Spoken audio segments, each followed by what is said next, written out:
Transformar um antigo lixão num belo parque público com quadras esportivas, áreas de lazer e até sala para educação. 6% dos brasileiros. A cerveja perfeita tem que ser suave. 73% querem espuma cremosa. Para 97% é essencial que ela seja feita com os melhores ingredientes. E 90% afirmam que ela tem que ser diferente das outras.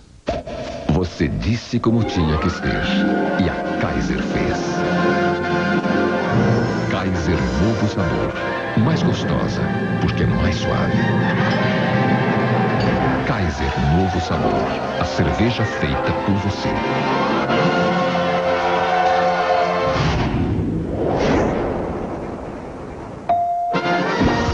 Saboreie com moderação. Nesta quarta, tem mais um jogão de bola para mexer com a sua emoção. É a Taça Libertadores da América, chegando com tudo na Globo. Ao vivo da Vila Belmiro, Santos e Guarani do Paraguai. O Peixe em busca da sua segunda vitória nesse eletrizante desafio. Santos e Guarani do Paraguai. Vamos torcer e vibrar. Nesta quarta, depois de Big Brother Brasil, agitando para valer o futebol 2004. Os brasileiros estão abusando do consumo de sal na comida e correm riscos por esse exagero. A conclusão é de especialistas em doenças do coração reunidos em São Paulo. Dona Julieta mede a pressão do marido, depois a dela. É um ritual diário para evitar novos sustos. Os dois já tiveram derrame e seu José também um infarto. Culpa da pressão alta, um mal de família. Minha mãe, eu tive tios, meu pai eram hipertensos. E para frente a minha filha, que está começando a aparentar agora. Além da tendência familiar que exige vigilância, existe na mesa do brasileiro um outro fator de risco que preocupa os especialistas: o exagero de sal. Ele é consumido aqui numa quantidade 2 vezes maior do que o recomendado pela Sociedade Internacional de Hipertensão. O ideal são estes 6 gramas distribuídos por todas as refeições. O brasileiro consome de 12 a 15, chegando a 20 gramas nos estados do Nordeste. O alerta é de especialistas reunidos nesse congresso em São Paulo para discutir tratamento e prevenção da pressão alta, que atinge 1 em cada 4 adultos no Brasil. A hipertensão arterial é a principal causa do que nós chamamos de doença cardiovascular, derrame, o infarto, a insuficiência renal. É a principal causa. Mais de metade das doenças cardiovasculares são decorrentes da hipertensão arterial. Para diminuir o risco, essa nutricionista recomenda tirar o saleiro da mesa, reduzir o consumo de alimentos industrializados que já vêm com sal e usar alternativas. O limão, o molho vinagrete, alguns molhos de pimenta, o molho light shoyu, que tem menos quantidade de sal. É possível sim substituir o sal por outros temperos. Só daqui a 2 meses, os moradores ribeirinhos do rio Tocantins, no Pará, vão poder voltar para casa. E a temporada de chuva na região está só começando. Na hidrelétrica de Tucuruí, os técnicos aumentaram a abertura das comportas para evitar que a água armazenada no lago transborde. As casas que ficam na parte baixa da cidade já foram atingidas. Em Parauapebas, no sudeste do Pará, 200 famílias estão desabrigadas. Em Marabá, congestionamentos de barcos, o principal meio de transporte para os moradores deste bairro. Eles acompanham com preocupação a subida do rio Tocantins. Alves avisa ao coronel que o rio aumentou 1 centímetro, está em 12,56. Quase todas as casas do bairro Santa Rosa estão alagadas, mas há quem resista em permanecer. A situação dessa é difícil demais para viver aqui, né? Debaixo dessa água aqui. Alguns desabrigados estão por conta própria cortando os fios de luz para se prevenir dos choques e dos roubos. A descarga elétrica já matou uma pessoa em Parauapebas. Arranco pela noite aí. Aí, para não ser prejudicado, tiro logo. Tem casa aí que já roubaram o teto, tudo aqui. O pedreiro Oswaldo Braz todos os dias vai dormir em casa para evitar arrombamentos. Tira a telha, tira algum material que está dentro. Cadeira, mesa, cama, o que tiver dentro, eles despesam, carrega e vai embora. A enchente já expulsou de casa mais de 3.000 pessoas. E a previsão é que nos próximos 4 dias, o rio Tocantins suba mais 20 centímetros. Como este é o período de chuvas intensas na região, os moradores só devem começar a voltar para casa com segurança a partir de abril. As famílias estão vivendo em 38 abrigos. Um helicóptero da Aeronáutica está levando cestas básicas até os locais mais isolados. Dona Elizabeth já teve que se mudar 2 vezes. Ela levou um susto ao ver a casa quase desabando. Como é que eu vou fazer essa casa? Não tem como eu fazer. Os motoristas que planejam viajar no carnaval vão ter que redobrar os cuidados nas estradas federais. Em 95 delas, as chuvas fortes deixaram marcas perigosíssimas. 6, 7, 8, 9, 10. Ronilton confere o resultado de apenas uma manhã de trabalho. 20 calotas, 21 com essa aí. E como é que essas calotas soltam? Devido aos buracos. A menos de 50 quilômetros da maior cidade do país, ele ganha uns trocados com a buraqueira, que causa prejuízo para tantos motoristas no Brasil inteiro. Em Minas Gerais, a viagem entre Uberlândia e Patos de Minas, que antes era feita em 2 horas, agora leva 5. A situação é mais grave no Nordeste. Desde janeiro, a BR-407 está parcialmente interditada perto de Petrolina, Pernambuco. A pista foi quebrada para dar vazão à água que inundou a cidade. A rodovia Fernão Dias é uma das mais importantes do Brasil. Liga São Paulo ao estado de Minas Gerais. O trecho paulista acabou de ser duplicado no ano 2000. Parecia que os problemas estavam resolvidos. Mas desde então, praticamente não há manutenção, diz a Polícia Rodoviária Federal. O resultado é esse aqui, tráfego pesado no meio dos buracos. Manobras arriscadas levam motoristas para o acostamento. E mesmo ali, o perigo é grande. Veio as chuvas e não tem manutenção nenhuma. Sobram crateras e falta sinalização. Foi o que levou o caminhão carregado de chapas de aço para a beira do precipício. Este outro caminhoneiro perdeu 4 pneus numa viagem. Só tem um ali e nem um step mais para rodar. Nas contas do governo, 95 rodovias federais estão seriamente comprometidas. Foi anunciada a liberação de 178 milhões de reais para tapar os buracos que a chuva abriu. Enquanto o asfalto novo não chega, os policiais rodoviários improvisam. Há algum tempo faz parte do equipamento a enxada e a pá. O tempo que deveria ser usado para fiscalizar motoristas, na Fernão Dias, a polícia gasta combatendo os buracos criminosos. Quarta-feira de chuva em quase todo o Brasil. As imagens de satélite mostram muitas nuvens sobre todas as regiões do país. Uma frente fria está no sudeste sobre o Espírito Santo. Chove na área escura que começa no sul da Bahia, passa pelo Ceará e vai até o oeste da Amazônia. Nas áreas claras, dia ensolarado. Nas outras regiões, sol e pancadas de chuva. Mínima de 18 graus em Brasília e máxima de 34 em Cuiabá. Chuvas fora de época provocaram as enchentes destruidoras na Nova Zelândia. No norte do país, esta casa foi arrastada pela água do rio Manawatu, que transbordou. Equipes de resgate já tinham retirado os moradores com helicópteros minutos antes. Fazendas foram inundadas e 15 mil famílias estão sem energia elétrica. Daqui a pouco, a Justiça manda transferir o traficante Beira-Mar para o Rio de Janeiro. Em São Paulo, quadrilhas atacam nos arredores do aeroporto de Congonhas. Vai ser camisinha mesmo. Peraí, você não acha a camisinha segura? Sei lá. Ô, rapaz, dá licença, vou mostrar pra você, ó. Pra camisinha ficar segura, o importante é colocar direitinho, esse é o segredo. Mas desse tamanho? Ela aguenta, rapaz. Tem que tirar o ar da ponta. Aí você tá lá. Você vai estourar na hora do bem bom. Viu só? A camisinha não deixa nada passar, nem o vírus da AIDS. Pela camisinha não passa nada. Use e confie. Ministério da Saúde. Que beleza. Carnaval na Europa. Muita neve, um frio delicioso e a mulherada com roupa até o pescoço. É demais. Bom, e eu aqui nesse calorão do Brasil, muita Nova Skin e a mulherada. Que maravilha! Nova Skin, patrocinador oficial do Carnaval do Rio, de São Paulo, da Bahia, do seu carnaval. Que vida dura. Beba com responsabilidade. Família que torce unida, permanece unida. Chegou o ingresso família do Campeonato Paulista. Você compra um ingresso e pode levar uma acompanhante mais 3 crianças com idades entre 5 e 12 anos. São 5 pessoas por apenas R$20. E as crianças ainda ganham lanche. Estádio é lugar de família. Traga a sua para o Paulistão 2004. Meu time é campeão. Celebridade. O Lineu é teu pai. Pode ser. Corina abriu o jogo com a filha. Só que uma grande tragédia vai acabar com toda essa emoção. Ele tá morto? Ele morreu.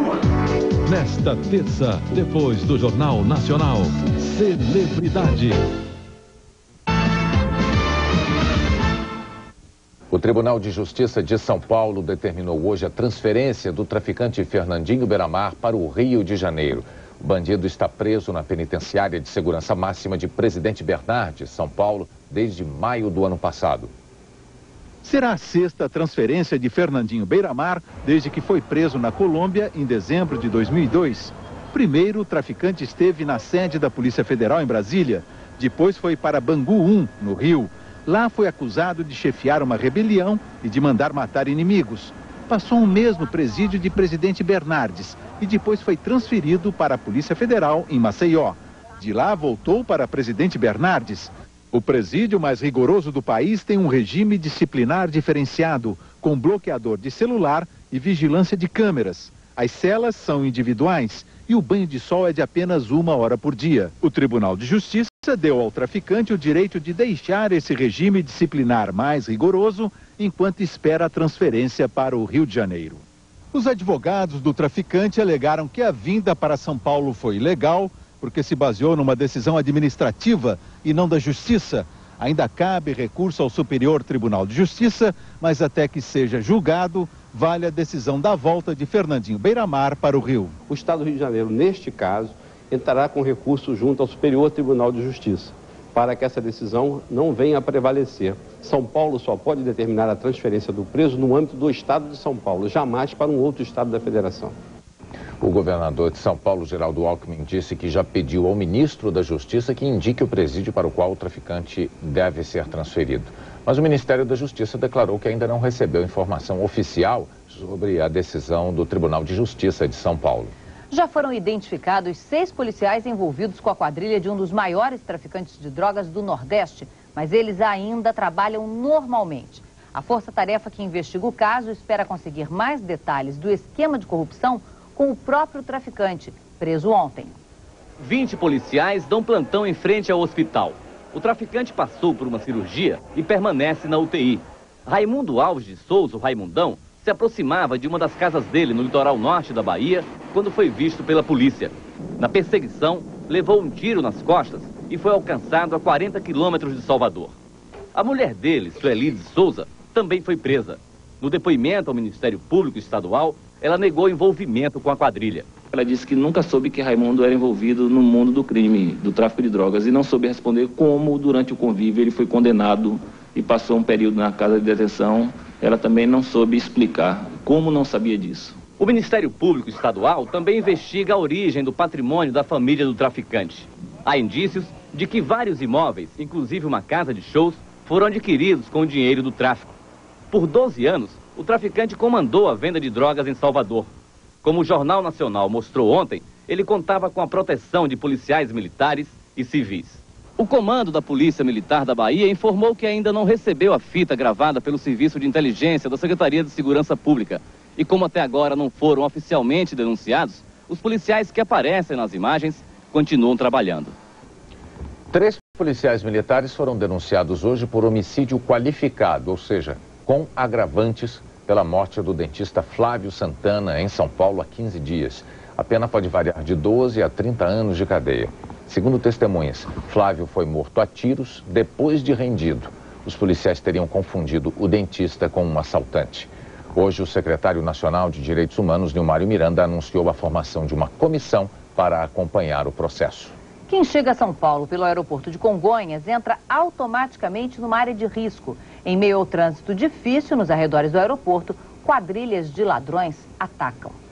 A caminhada é curta entre o desembarque e o carro, mas suficiente para que olhos treinados identifiquem a vítima e passem informações para ladrões do lado de fora. Os atrativos são celulares, computadores portáteis, relógios, como o do ministro Marco Aurélio Mello, assaltado ontem logo depois de deixar o aeroporto. Um esquema que os motoristas de táxi já conhecem. De repente aparece uma moto atrás de você quando o trânsito está parado. Ela sem placa ou com a placa virada, sempre assim. Uma moto com 2 pessoas em cima, um desceu com a arma, foi no vidro do carro e pediu, eu dei. Titubei na hora para não tomar um tiro. O assalto narrado por este homem aconteceu hoje de manhã. Dezenas de câmeras de segurança da Infraero ajudaram a delegacia do aeroporto a identificar e prender no ano passado 3 quadrilhas que atuavam nesse sistema, com olheiros aqui dentro e motoqueiros nas proximidades.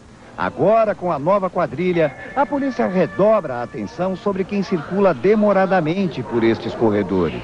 Nós estamos alerta e sempre procurando identificar aquele que possa estar fazendo parte de algum grupo e passando informações para o resto da quadrilha. Missão trabalhosa no aeroporto mais movimentado do país em pousos e decolagens.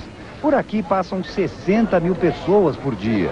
O conselho para quem chega é guardar relógio e celular no bolso antes de sair do avião. E o computador sempre no porta-malas do carro. A Faculdade de Justiça Criminal de Nova York vai divulgar daqui a 10 dias uma pesquisa que deve abalar mais uma vez a imagem da Igreja Católica nos Estados Unidos. O padre John Gaghan foi preso por abuso sexual de menores. Morreu assassinado na cadeia no ano passado. Ele é apenas um exemplo do escândalo. Envolvida nas denúncias, a Igreja Católica dos Estados Unidos encomendou um estudo. Queria saber quantos casos de abuso teriam acontecido no país. Um rascunho da pesquisa foi divulgado pela imprensa. 11 mil crianças americanas teriam sofrido abusos de religiosos ligados à Igreja Católica desde 1950. Total de acusados, 4.450 padres. Os pesquisadores dizem que os números ainda são preliminares. Em Los Angeles, a arquidiocese fez seu próprio levantamento e confirmou hoje acusações contra 244 religiosos desde 1930. Quando for divulgado, o relatório oficial poderá provocar uma corrida à justiça. Em Boston, onde os primeiros casos foram revelados, num acordo com um grupo de vítimas, a diocese local concordou em pagar 85 milhões de dólares em indenizações. Mas analistas duvidam que a Igreja Católica Americana corra o risco de falir por causa do escândalo, porque tem rendimentos anuais de 7 bilhões e meio de dólares. Daqui a pouco, os filhos do dono da Parmalat vão para a cadeia na Itália. A demissão de um funcionário provoca crise no Ministério da Cultura. No futebol, o Corinthians troca de técnico.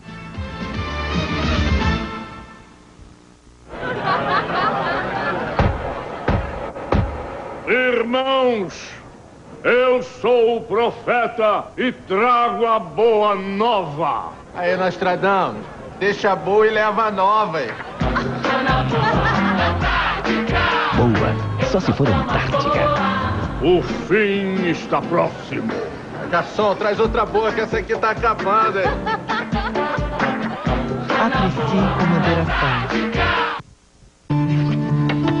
Nós não tínhamos muito a dar naquela época. Os tempos eram difíceis e os negócios iam devagar. Eu me lembro dessa velha senhora que aparentava ser muito mal-humorada.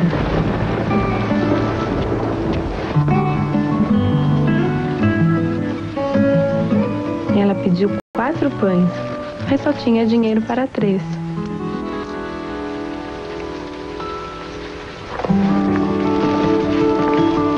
Mas minha mãe fez algo mais. Me pediu para pôr 2 pães a mais na sua sacola. Só depois entendi que aquela era uma família necessitada. Generosidade. Passe adiante. Nós fizemos a coisa certa naquele dia. Uma mensagem da Fundação para uma Vida Melhor. Um oferecimento Hot. Da Cor do Pecado. O plano de Bárbara deu certo e todos acreditam que Paco é mesmo o pai do bebê que está chegando. Aí aconteceu, acho que isso vai nascer. Então, vamos para o hospital. O que ninguém imagina é que o verdadeiro herdeiro da família Lambertini vai nascer muito longe dali. Coragem, minha filha, coragem. Desculpa, neguinha, mas você vai ter que ter essa criança aqui mesmo. Ai, que Deus nos ajude. Nesta quarta, 7 da noite, Da Cor do Pecado. Fiscais do trabalho libertaram hoje mais 28 pessoas, entre elas uma criança, mantidas em regime de trabalho escravo numa fazenda no Pará. Eles estavam desde novembro sem receber salário e sem carteira assinada. Em menos de uma semana, 120 pessoas nesta situação foram libertadas no Pará. Recomeçou hoje o pagamento dos benefícios do Programa de Erradicação do Trabalho Infantil em Abaetetuba, no Pará. 1.457 crianças estavam sem receber a bolsa de R$ 25 havia 7 meses. Na semana passada, o Jornal Nacional mostrou que muitas delas estavam voltando a trabalhar em fábricas de tijolos por causa do atraso no pagamento da bolsa. O Senado aprovou hoje um projeto que reserva 50% das vagas das universidades públicas para alunos que estudaram em escolas da rede pública. Pela proposta, terão direito à vaga os estudantes que alcançarem nota mínima de aprovação no vestibular. O projeto segue agora para discussão na Câmara. 3 funcionários do Ministério da Cultura pediram demissão hoje. Foi um protesto contra a exoneração do secretário que cuidava de um dos principais projetos do Ministério. O secretário demitido era responsável pela construção de 16 centros de cultura nas periferias de várias capitais. Roberto Pinho escolheu uma organização não governamental para administrar todo o projeto, o IBRAC, Instituto Brasil Cultural, que funciona neste prédio em Brasília. O convite foi feito apenas um mês depois da criação do Instituto. O Instituto iria receber R$21,5 milhões para investir nas obras. Não houve licitação porque o IBRAC tinha registro de organização sem fins lucrativos. Isso é permitido por lei. Mas muitos diretores do Instituto são amigos do ex-secretário Roberto Pinho.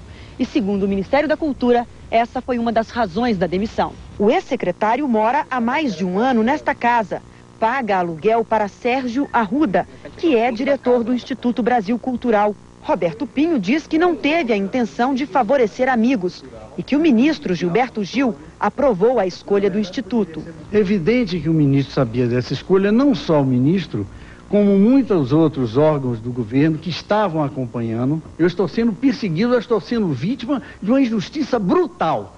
O Ministério nega, segundo o secretário executivo, advogados do governo apontaram irregularidades e, mesmo assim, Roberto Pinho levou o projeto adiante. Quebrou a confiança do ministro, passando um documento para o ministro assinar sem ter o padrão legal. Em solidariedade ao secretário demitido, hoje 2 assessores do Ministério e a presidente do IFAM, Instituto do Patrimônio Histórico e Artístico Nacional, pediram demissão. Em uma carta ao ministro Gilberto Gil, eles dizem que Roberto Pinho foi vítima de politicagem e intrigas. Tudo isso é muito lamentável.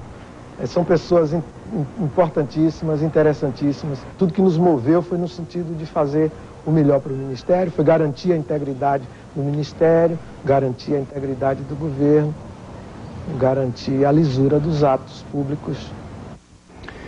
Os filhos do fundador da Parmalat foram presos hoje na Itália. Eles são suspeitos de fazer operações financeiras para esconder da polícia o dinheiro que o pai desviou da empresa. O cerco à família de Calixto Tanzi, o fundador da Parmalat, está se fechando. Os filhos, Francesca e Stefano, foram levados hoje para o cárcere de Parma, no norte da Itália. Os 2 são acusados de ter desviado 900 milhões de euros da Parmalat para contas da família e também para a Parmatur, empresa de turismo. Stefano Tanzi, 35 anos, ex-presidente do clube de futebol Parma, já não vinha se relacionando bem com o pai. Chegou a mostrar-se desiludido com as ações de Calixto Tanzi. Francesca, 36 anos, é a filha predileta. Foi defendida pelo pai nos últimos interrogatórios, mas de nada adiantou. As acusações de conspiração criminosa e falência fraudulenta também levaram à cadeia hoje o irmão do dono da Parmalat, Giovanni Tanzi, de 60 anos. 8 pessoas foram presas, entre elas um contador da Parmalat. Já são 16 os detidos no maior escândalo financeiro da Itália dos últimos 50 anos. O ministro da Agricultura, Roberto Rodrigues, defendeu hoje que as cooperativas que produzem leite para a Parmalat do Brasil assumam o controle das fábricas da empresa.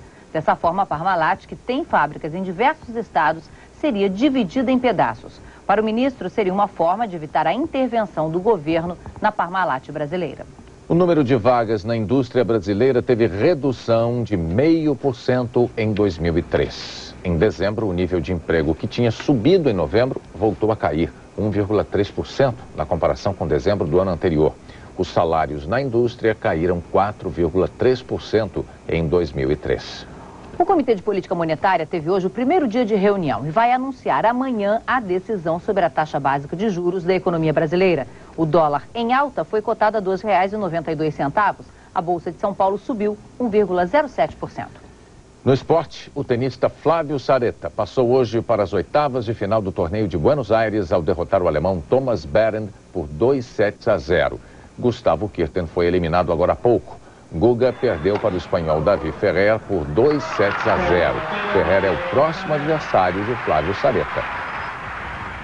O Corinthians anunciou hoje que Oswaldo de Oliveira é o novo técnico da equipe. Ele substitui Juninho Fonseca. Oswaldo foi ao clube à tarde para assistir ao treino. É a terceira vez que ele assume o comando do Corinthians. Em 99, levou o time aos títulos paulista e brasileiro. No ano seguinte, ao do Mundial de Clubes da FIFA. Daqui a pouco, os trabalhadores que defendem um dos maiores fenômenos da cultura brasileira. Os operários das escolas de samba.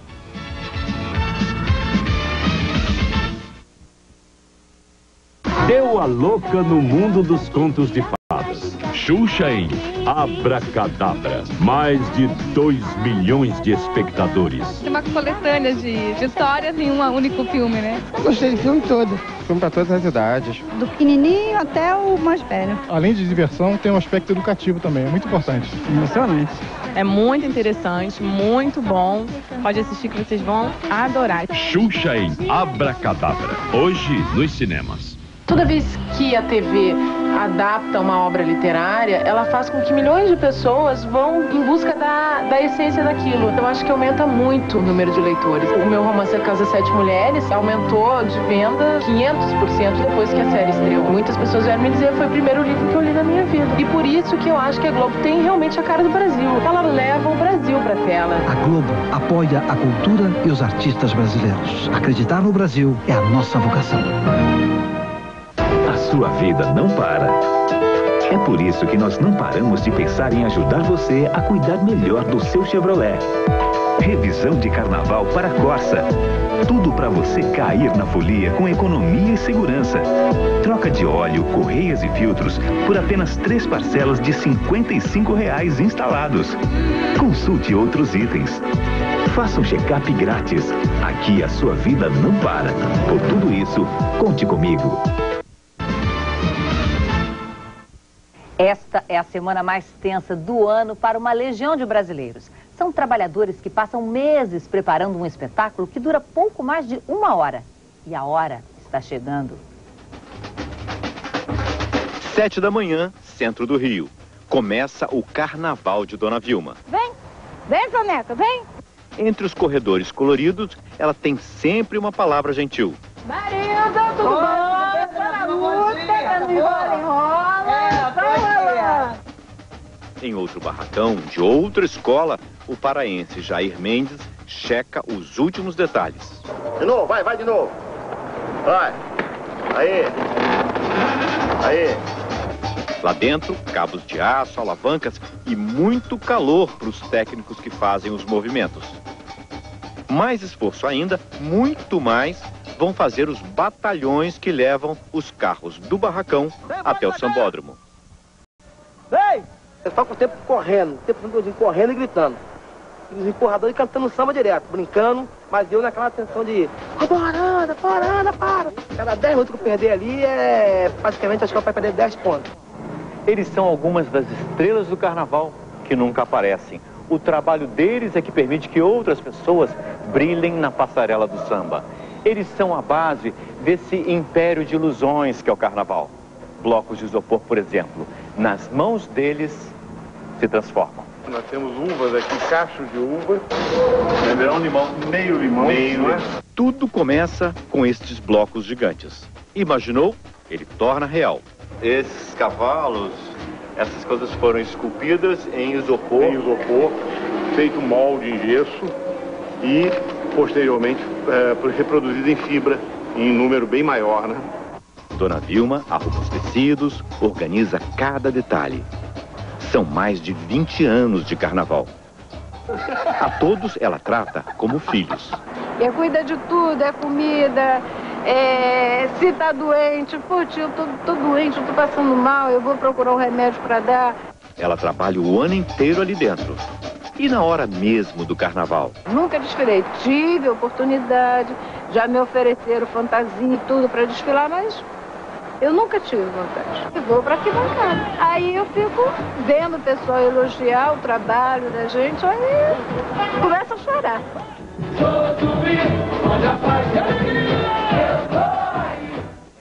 O Jornal Nacional fica por aqui. Outras notícias logo mais no Jornal da Globo, depois da minissérie Um Só Coração.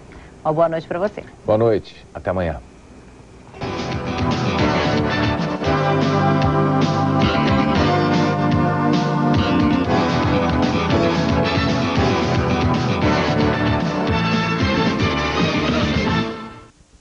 Um Só Coração. Rodolfo decidiu aparecer de surpresa na confeitaria de Ana e Joaquim. Ele é um freguês como qualquer outro. Eu vou botar esse cachorro na rua. E o charme de Elisa está fazendo Fernão arriscar o próprio casamento. Confesse, vai. Você não resiste a mim.